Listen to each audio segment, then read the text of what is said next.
नमस्कार। Corona virus के कारण भारत ही नहीं पूरी दुनिया बहुत बड़ी मुश्किल हालात में है। लेकिन इस मुश्किल हालात में हम प्राइवेट हॉस्पिटल्स को कहीं नदारद पा रहे हैं।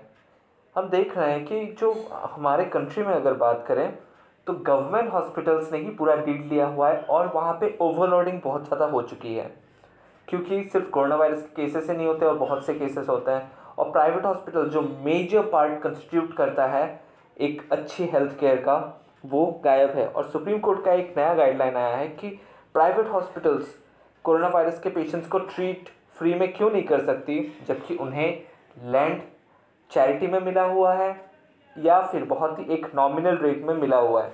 ज़्यादा जानकारी के लिए आइए आगे बढ़ते हैं। नमस्कार दोस्तों, स्वागत है आपको अपने चैनल वीर चरित में। दोस्तों, आप हमसे फेसबुक और टेलीग्राम के माध्यम से जुड़ सकते हैं और वीर चरित के साथ बने रहने के लिए प्लीज़ लाइक शेयर और सब्सक्राइब करें and please hit the bell notification icon. दोस्तों, सुप्रीम कोर्ट का ये गाइडलाइन आया था कि why can't private hospitals given land free of cost treat कोविड-19 पेशेंट्स फॉर फ्री। हाँ, अगर आपको फ्री में लैंड मिला है, प्राइवेट हॉस्पिटल्स की यहाँ बात हो रही है, तो आप फ्री में कोविड-19 पेशेंट्स को क्यों ट्रीट नहीं कर सकते हैं। लेकिन ये जानना बहुत ज़रूरी है, क्योंकि सुप्रीम कोर्ट ये नहीं कह रही है कि आप हर एक पेशेंट्स को फ्री में ट्रीट करें, लेकिन कोविड-19 जो एक अभूतपूर्व क्षति दे गया है हमारे देश को और पूरी दुनिया को, और इसे हैंडल कर पाना मुश्किल हो रहा है, तो प्राइवेट हॉस्पिटल्स को आगे आके इसे फ्री में ट्रीट करना चाहिए। और ये सुप्रीम कोर्ट का कब आया, जब PIL पब्लिक इंटरेस्ट लिटिगेशन एक फाइल किया गया था और chief justice of India S.A. Bobde sir, justice A.S. Bopanna, Rishikesh Roy, इनकी बेंच बैठी हुई थी और ये प्ली किया था एक एडवोकेट ने सुप्रीम कोर्ट के। अब दोस्तों, वहाँ पे उन्होंने ये कहा कि प्राइवेट हॉस्पिटल्स एक मेजर पार्ट कंस्टिट्यूट करती है, और अगर हम इन टर्म्स देखें तो प्राइवेट हॉस्पिटल अराउंड 12,000 है और गवर्नमेंट हॉस्पिटल्स अराउंड 3,500। सो एक वास्ट मेजर डिफरेंस है।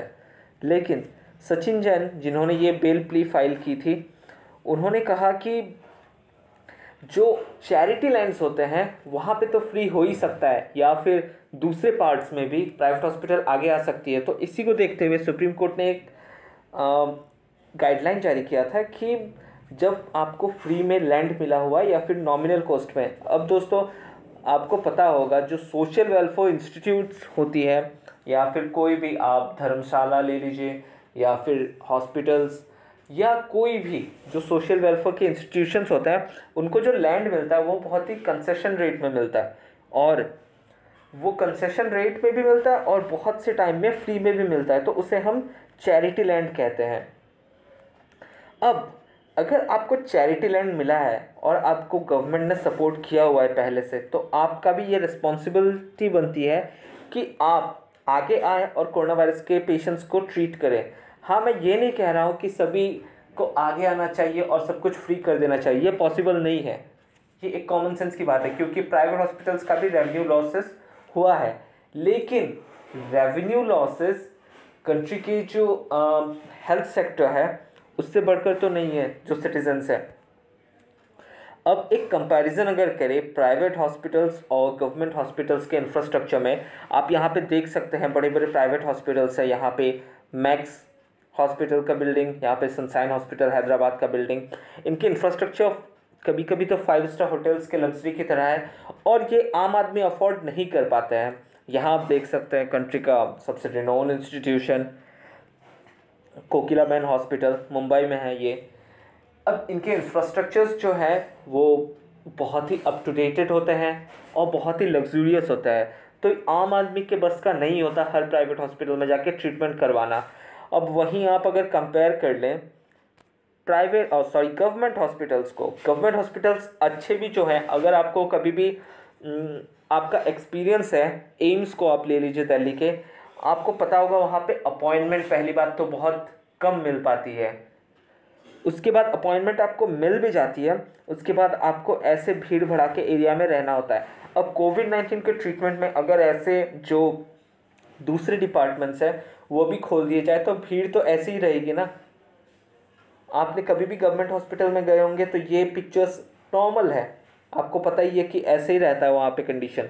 और प्राइवेट हॉस्पिटल्स की अगर हम बात कर ले तो यहाँ पे अगर मैक्स का आप एग्जांपल ले लें तो वहाँ पे 1200 to 1500 रुपीज़ एक नॉर्मल कंसल्टिंग डॉक्टर का फीस होता है, जबकि प्राइवेट गवर्नमेंट हॉस्पिटल्स में ये बहुत ही मिनिमल होता है। कहीं कहीं 1 रुपये से 5 रुपये की फ़ीस होती है, कहीं कहीं 20 रुपये 50 रुपये ऐसे होता है। अब यहाँ पे जो सैनिटेशन का काम है वो भी वीक होता है। अब ये तो हम शहर की बात कर रहे हैं ना, एम्स या फिर आप BHU जैसे मेडिकल कॉलेजेस को देख लीजिए, वो कितने हैं, बहुत कम नंबर में है। लेकिन जो प्राइमरी हेल्थ केयर सेंटर्स होता है और सिविल हॉस्पिटल्स भी, वहाँ पे सैनिटेशन वर्क्स और दूसरे इंपॉर्टेंट एमिनिटीज़ आपको इसी तरीके से दिखते हैं, जिनकी इतनी गंदगी में ठीक होना तो दूर और ज़्यादा मुश्किलें बढ़ जाती हैं। अब मैं ये नहीं कह रहा हूँ कि हर एक हॉस्पिटल ऐसा है गवर्नमेंट का, नहीं, गवर्नमेंट ने हेल्थ इंफ्रास्ट्रक्चर में काम किया, बहुत काम किया है, लेकिन हमारे जो हेल्थ बजट है उसे बढ़ाने की भी ज़रूरत है। और जैसा कि सुप्रीम कोर्ट ने कहा, प्राइवेट हॉस्पिटल्स को और ज़्यादा आगे आना चाहिए, क्योंकि इंडिया में डॉक्टरों को भगवान मानते हैं और उन्हीं के लिए हमने जब मोदी जी ने तालियां बजवाई थी उन्हीं के लिए थी। और हम देख भी रहे हैं कि बहुत लोग जब आ रहे हैं, सोशल मीडिया पे भी वायरल हो रहे हैं पिक्स की, तालियां बजाई जा रही है और उन्हें वेलकम किया जा रहा है। क्यों? क्योंकि हम एक्नॉलेज करते हैं उनका काम डॉक्टरों का, और डॉक्टर है भगवान इस समय और हमेशा ही रहते हैं। लेकिन प्राइवेट हॉस्पिटल्स को आगे और आना चाहिए और उनके रेवेन्यू लॉसेस जो है उससे थोड़ा सा साइड करके आगे बढ़ के कंट्री की ज़्यादा मदद करनी चाहिए। धन्यवाद दोस्तों, खुश रहिए, खुशियाँ बांटते रहिए, जय हिंद।